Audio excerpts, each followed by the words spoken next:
కోటీశ్వరుడు ఒకరోజు సముద్రం ఒడ్డున అలా వెళ్తూ వెళ్తూ ఉంటాడు. అక్కడ ఒక జాలరి కూర్చొని హ్యాపీగా తీరాన కూర్చొని సంతోషంగా పాటలు వింటూ అలా ఎంజాయ్ చేస్తూ ఆనందంగా కనపడతాడు.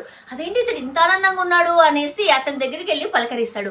ఏంటి ఈ రోజు నీకేం పని లేదా అంటే అతడు చెప్తాడు, నా పని అయిపోయింది, నేను ఆల్రెడీ చాలా చేపలు పట్టేశాను, వాటిని అమ్మేశాను, డబ్బులు వచ్చేసాయి, ఇంకా నాకేం పని లేదు ఈ రోజు అంటాడు.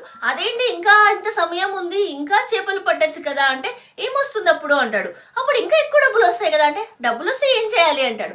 డబ్బులు వస్తే ఏముంది, పెద్ద ఇల్లు కొనొచ్చు, లేదా ఒక బోట్ నువ్వు కూడా కొనుక్కోవచ్చు కదా అంటే ఆ తర్వాత ఏం చేయాలంటాడు. తర్వాత ఇంట్లో కావాల్సిన ఫ్రిడ్జ్లు, టీవీలు ఇలా అన్ని కొనుక్కోవచ్చు కదా అంటాడు. అవన్నీ కొనుక్కుంటే ఏమొస్తుంది అని అడుగుతాడు. అవన్నీ కొనుక్కుంటే మనం ఆనందంగా ఉంటాం కదా అంటే ఇప్పుడు నేను చేస్తున్నది ఏంటి, ఇప్పుడు నేను కూడా ఆనందంగానే ఉన్నాను కదా అంటాడు.